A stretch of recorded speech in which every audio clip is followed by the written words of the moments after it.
the U-turn on winter fuel, on the winter fuel announcements and the cuts. What do you make of this, Brendan?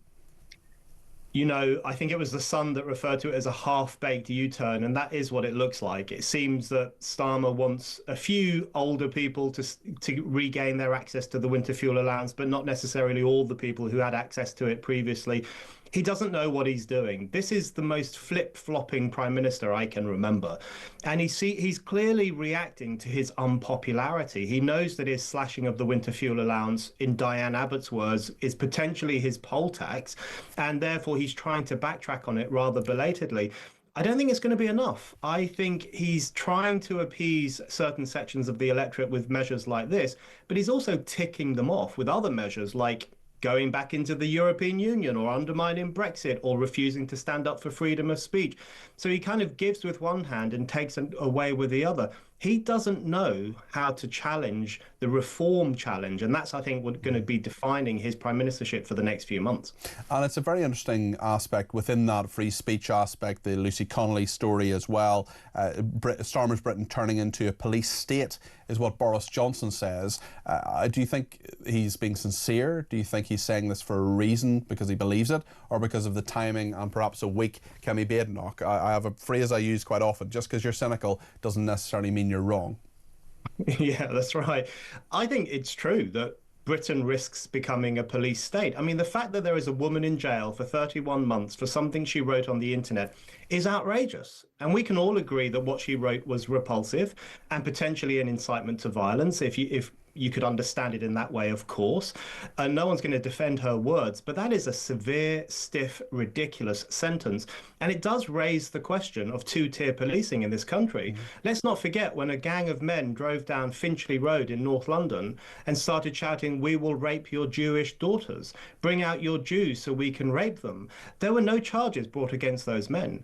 And likewise, shortly after the 7th of October attack, an imam in Redbridge gave a sermon in which he said, "Destroy the Jews' homes, ruin their houses." And again, no charges were brought against him. So a lot of people will be asking why some people go to jail for saying horrible things and other people don't. Again, it comes back to that identitarian two-tier justice system that we seem to be living To say under. nothing of Kneecap, the band who said, "Kill your local MP." There doesn't seem to be anything that has happened with that. The police said they're looking at the footage. Well, I'll tell you something, it's a 10-second clip that we have played on a number of occasions on this station, and it's very, very clear that there is a member of Kneecap saying, "Kill your local MP." They've also said, "Up Hamas and up Hezbollah." There should be criminal charges brought against them. There have not been. Where is the equality of justice here?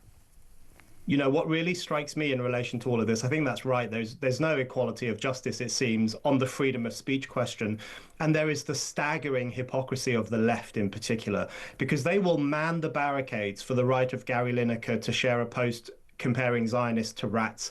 They will man the barricades for the right of Kneecap to celebrate neo-fascist groups like Hamas and Hezbollah. But when it comes to a feminist saying you can't have a penis and be a lesbian, or men can't become women, or anything else, then they will gleefully blacklist those people for their supposed speech crimes. So we now have a situation where left-wingers will defend the most horrendous speech and then punish you for expressing biological truths. That's how upside down politics has become.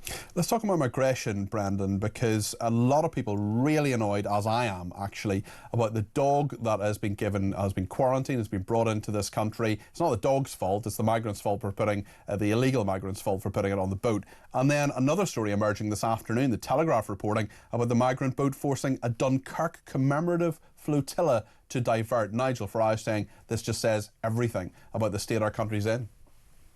I think Farage is absolutely right on this. Nothing better sums up modern Britain than that flotilla story, because this is a Dunkirk commemoration which has to be diverted because, of course, we're escorting another illegal immigrant boat into the UK. That tells you everything you need to know about Britain in 2025. Well, we can't even celebrate the glories of our past because we're too busy ferrying illegal migrants into this country across the channel. It really is an extraordinary sign of the times.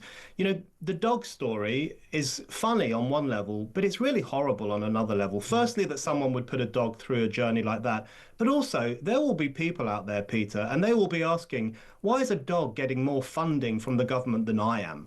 Why is this dog being looked after with more taxpayer money than some people who are hard up here in Britain are getting? So even dogs, it seems, are sometimes treated better than ordinary Brits, and that's going to really annoy a lot of people out Especially there. when you even just do a brief calculation, back of the envelope calculation, of the thousands of pounds the quarantine will cost, which is being funded by us, the taxpayers, not being funded by the illegal migrant. It is being funded by the taxpayer. And then what happens to the dog next? I'm sure there are lots of people who would very happily adopt the dog, but if it goes back to the migrant, are we ever going to get that money back? We're talking about thousands of pounds the taxpayer has doled out for this, when there are many people, as you correctly say, who today might have a little bit of hope about getting their winter fuel allowance back, but there are perhaps 10 of those people who could have got a winter fuel allowance had we not spent the money on the dog in the first place. I know it's not like for like comparisons, but it is that fairness and straightforward issue really about a migrant's dog being treated better and having, you know, shelter, food,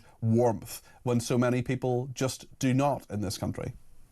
Exactly right. You know what? It's not the individual stories themselves or the ridiculous stories themselves. It's what they all add up to. And what they suggest, I think, to lots of people out there is that we live under a political class that doesn't really care about us, which is more interested in funding housing and hotels for illegal migrants than it is in keeping old Brits warm at night over the winter.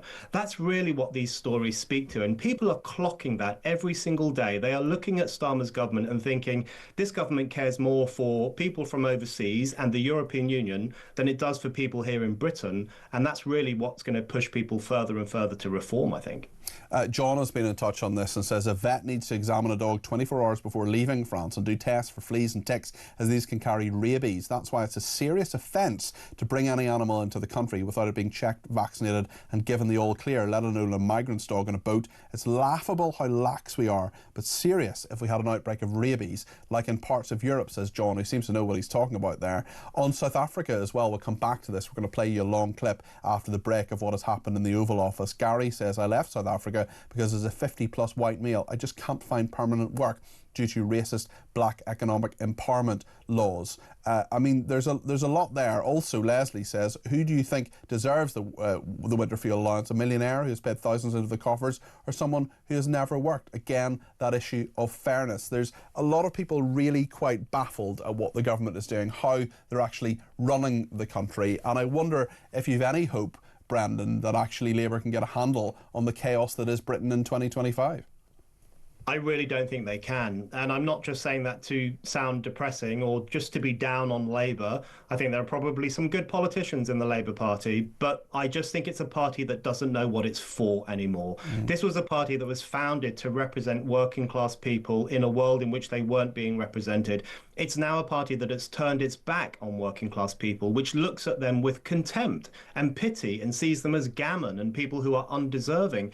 So this is a party with a severe crisis of mission, crisis of purpose. It doesn't know what it's for. And that's why Starmer is such a uniquely flip-flopping politician, because the party that he leads doesn't know what it's supposed to be doing. Brandon, just one more thing, perhaps on a slightly lighter note. There's a story today about dating, about the fact that people on the right, and particularly Reform UK supporters, are apparently quite popular online when it comes to some of the dating apps. I just wonder what your perspective is on this topic. I wonder if you've seen it. It's certainly interesting that that's the case, because there are, I don't know if you've seen these, I don't know what your marital status is, Brandon, I'm not asking, but I've certainly, I'm certainly aware of people online and so on who say things like no Tories and no TERFs and all these kind of things, and I just wonder what your perspective is on that. Yeah, never kiss a Tory. That's one of the slogans that left-wing daters use. I think it's actually not that surprising, because if you're a young person and you're interested in reform, you're probably going to be an interesting, confident, possibly colourful person. You know, people probably would rather date someone like that than a kind of gender fluid, blue-haired person who's always having a breakdown because someone misgenders them. You know, people are probably moving away from those rather depressing prospects towards young people who have got a bit more about them. I think that's what this is about. Someone once asked me what my pronouns were, Brandon, and I said each and many. Don't misgender me. Those are pronouns. Those are my pronouns. Don't misgender me. Brandon, thank you very much indeed. That's Brendan O'Neill there. He's the chief political writer at Spike.